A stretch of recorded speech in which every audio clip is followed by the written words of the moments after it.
Bienvenue à ce G1200 de BCA Expertise. Et pour démarrer, bien évidemment, je vous demande d'accueillir votre président, Jean Prévost. Jean Prévost, j'ai 51 ans. Je suis ingénieur et j'ai un parcours dans l'automobile chez Renault, dans l'assurance chez AXA. Et puis voilà, il y a eu cette formidable occasion qui s'est présentée à moi de pouvoir rejoindre BCA Expertise. On a fait une grosse réorganisation déjà dans la structure dite hiérarchique. Un gros travail des RH, mais de tout le management et de l'ensemble des collaborateurs. Pour moi, c'est un investissement, là aussi, sur demain. C'est un socle qui doit nous permettre de nous mettre dans une dynamique. On a commencé tout d'abord par nous occuper de vous.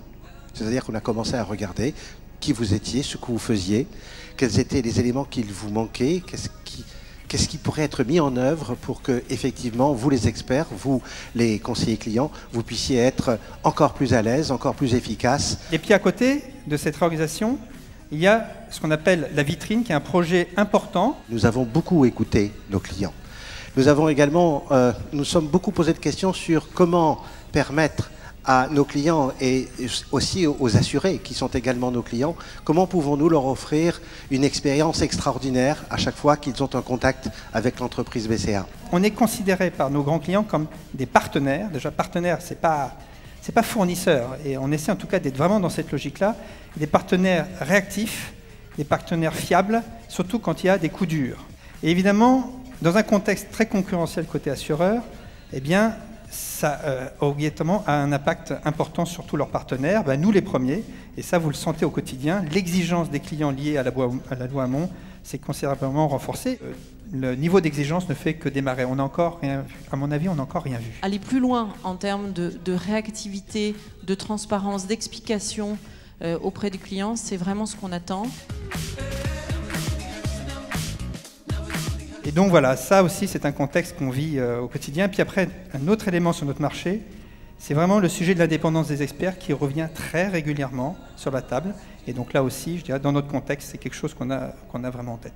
C'est-à-dire que quand on regarde tout ce qui se passe autour, moi je me dis, notre sujet c'est de créer avant tout les conditions pour qu'on puisse, je dirais, durablement être les leaders sur notre marché. Et pour ça, au fond, il faut qu'on continue et qu'on soit dans une logique en permanence d'avoir un temps d'avance sur ce qui va se passer, un temps d'avance, et de le faire avec vous. Le délai, la capacité à faire des expertises le plus rapidement possible et a un impact que vous n'imaginez pas auprès de nos clients. Donc l'expert, deux rôles. C'est un métier assez simple finalement. Un premier rôle qui est le rôle classique, qui est un rôle d'évaluateur au sens large du terme, qui consiste à faire des valeurs dans le domaine automobile. Alors ça nécessite un tas de compétences, d'identification, d'imputation, de chiffrage et compagnie. Premier rôle classique. Un deuxième rôle important aussi, c'est un rôle sociétal et réglementaire. Et la filière expertise, eh bien, elle va essayer d'être bonne dans ces deux domaines. L'époque où on était capable de tout faire avec un seul expert, c'est plus possible aujourd'hui. On doit se spécialiser sur les technologies, sur les matériels. On aura besoin de plus en plus de compétences dans chacun de ces domaines. Aujourd'hui, je pense que la situation dans laquelle on se trouve, elle est inédite. Je l'ai dit, me retrouver face à vous. Et c'est bien l'enjeu aujourd'hui, dans cette situation, de mettre en exergue le fait que notre profession a besoin d'être soudée. Ce sur quoi je voudrais vous mobiliser, ce sur quoi je voudrais qu'on se focalise ce soir, c'est de dire qu'au-delà des aspects commerciaux, au-delà des aspects concurrentiels, je suis convaincu que nous avons des intérêts communs à rester unis dans nos efforts chaque jour, pour préserver notre profession. C'est ça notre enjeu aujourd'hui. Je vous propose donc chacun d'adopter cette posture et de vous revendiquer avant toute autre chose, au-delà de l'ANEA, du BCA ou de toute autre organisation, de vous réclamer expert en automobile, parce qu'au-delà de toute autre chose, c'est notre plus belle fierté. Une conviction qui est la vôtre, c'est le fait que vous êtes des acteurs de la politique de sécurité routière, des acteurs irremplaçables de la politique de sécurité routière.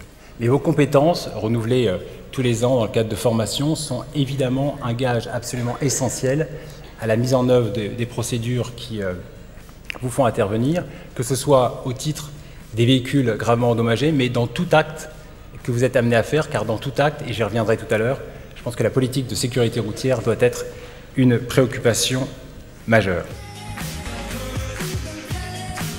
La marque de confiance aussi que la délégation a souhaité adresser à la profession, c'est lorsque le délégué, dans le cadre de la rénovation du Conseil national de la sécurité routière, a souhaité que les experts en automobile soient présents, appartiennent à cette structure. C'était d'ailleurs assez curieux que ça ne soit pas le cas, mais ça n'était pas le cas. Et donc, dès qu'il en a eu l'occasion, vous avez été intégré à cette structure qui a commencé ses travaux. L'ambition, c'est de bâtir un service client qui soit extraordinairement évolutif, adaptable, agile. Voilà. Qu'on soit capable de traiter tout type de mission avec tout type d'acteurs et qu'on soit derrière, évidemment, avec un extrême professionnalisme dans la manière, évidemment, d'organiser derrière la mission.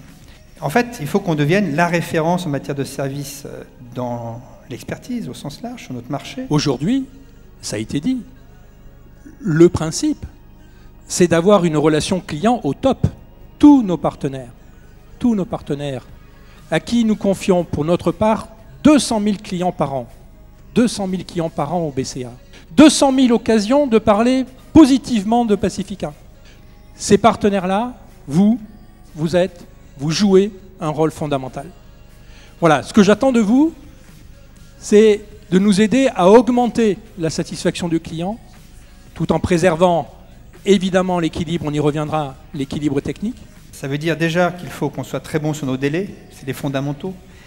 Donc je sais que là vous êtes tous sur un plan de déstockage, sur un plan de production, c'est important. Il faut tenir nos délais, à la fois sur nos stocks d'activité et évidemment sur nos process, sur nos suivis. La simplicité, ça doit être dans notre culture et ça doit être également la simplicité pour nous joindre et pour se rendre, pour nous, disponibles vis-à-vis de l'ensemble, évidemment, de notre écosystème. Donc ça veut dire que c'est le multicanal, ça veut dire que c'est les extranets, ça veut dire que ça doit être très simple de nous joindre. Il faut que chaque client se sente bien traité, se sente considéré. Et donc évidemment, ça nécessite qu'on soit dans un suivi individuel de nos clients et de l'ensemble des personnes avec lesquelles on est en contact. Donc ça, c'est un axe essentiel, le suivi individualisé, la personnalisation. On est à un moment clé de la relation client au niveau de l'assureur. C'est un moment clé, vous l'avez compris, vraiment. Et donc le maître mot, évidemment, derrière, c'est la fluidité de l'expérience client. En fait, il faut vraiment qu'on se considère comme une direction sinistre, voilà, une direction de la gestion des sinistres, dans le prolongement de l'expérience client qui a démarré par l'ouverture d'un sinistre chez un assureur. C'est ça, le niveau d'ambition qu'on doit se fixer au niveau de la service client, c'est que la mission est tellement bien qualifiée que l'expert sait exactement ce qu'il a à faire, et donc après, qu'est-ce qu'il fait? Il s'occupe d'un assuré quand il y a besoin, du réparateur et d'une bagnole. Voilà. Donc, l'expert, il ne faut pas qu'on l'enquiquine trop avec l'assureur. Moi, j'aimerais que quand on rencontre les réparateurs, nos amis du CNPA et des autres organisations professionnelles, qui nous disent « BCA, quand même, sur le terrain, c'est dur en affaires, hein, ça négocie, mais enfin, vous êtes des pros, hein, c'est vrai que... » Alors, derrière, le service client, c'est top. Voilà. Donc, ça, si on arrivait à avoir cette caisse de résonance, franchement, ça serait de la valeur. La réactivité sur le marché du véhicule léger. La capacité à réagir vite dans la prise en charge de l'assuré, il y a 7 ans. Le taux d'expertise à distance était en dessous de 20%. Aujourd'hui, il est de 36%. Donc nous avons, en 7 ans, quasiment doublé le taux d'expertise à distance. Je dirais d'abord que vous avez des capacités d'investissement, que d'autres n'ont pas, d'investissement dans des nouvelles technologies. Et c'est probablement là où vous ferez la différence. Donc quelque part, il faut la faire vite. Les assureurs attendent réellement toute la valeur ajoutée de l'expert. On travaille sur des stratégies qui nous permettront, quand l'organisation sera en place, de dynamiser la croissance. Il faut que l'on fasse tout pour rendre la vie des clients, des assurés, plus facile, plus fluide, moins anxiogène. BCA Expertise doit se positionner comme un acteur en pointe sur tous ces sujets et le faire savoir. Aujourd'hui, tout ce qui est encourager la réparation, c'est du développement durable. Tout ce qui est gérer la destruction des véhicules hors d'usage, pareil. Nos flottes sont des véhicules qui sont relativement écologiques et on favorise des implantations à faible impact, pas à petit impact, faible impact écologique. On fait aussi pas mal de choses, en particulier pour les personnes qui ont un handicap.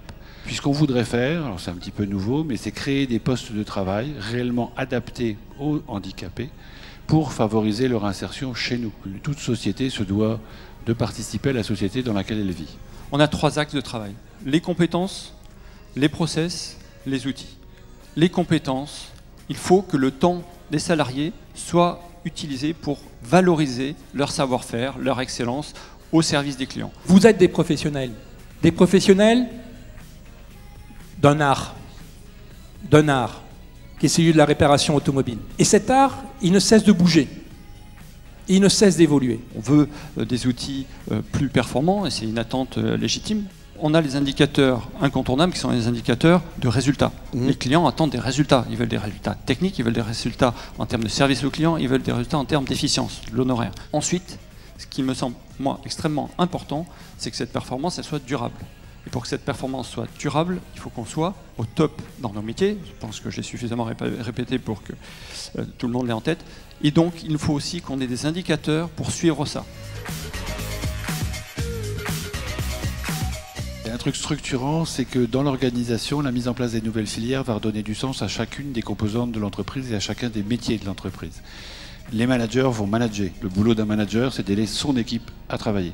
Et le boulot de la direction, c'est d'aider les managers à assumer ça, à prendre toutes leurs fonctions et toutes leurs responsabilités. Les experts vont être concentrés sur l'expertise. Pour les experts, la nouvelle organisation va permettre d'apporter des supports, de l'accompagnement permanent. Les conseillers clients vont se concentrer sur le service aux clients, en gérant les dossiers de A à Z. Nous allons mettre des formations adaptées à optimiser les processus, à travailler sur les compétences et bien évidemment à s'occuper des outils. Donc on va mettre en place au niveau des locaux des espaces de travail partagés. Aujourd'hui, le travail à distance est vu chez nous comme un moyen d'améliorer notre efficience. Pour vous, selon vous, quel est le maître mot caractérisant l'avenir de BCA Expertise? On a une vraie ambition. Il y a un maître mot qui ressort, c'est formidable, c'est innovation, le changement, la confiance, mais en tout cas le maître mot c'est l'innovation. C'est une transformation qui très clairement va dans le bon sens et voilà, vous êtes probablement au moment le plus difficile, ou presque le plus difficile. Mais vous allez voir, la pente, on la remonte très vite. En tout cas, on a confiance en vous. Moi, je voulais simplement vous dire que j'ai confiance dans l'avenir de BCA Expertise. Je suis fier d'être là, fier d'être dans cette entreprise. J'espère que vous avez compris qu'au niveau du COMEX, vous pouvez compter sur nous, en tout cas sur notre engagement, pour à la fois vous accompagner sur aujourd'hui, le BCA d'aujourd'hui, mais aussi pour nous permettre d'anticiper sur le BCA de demain.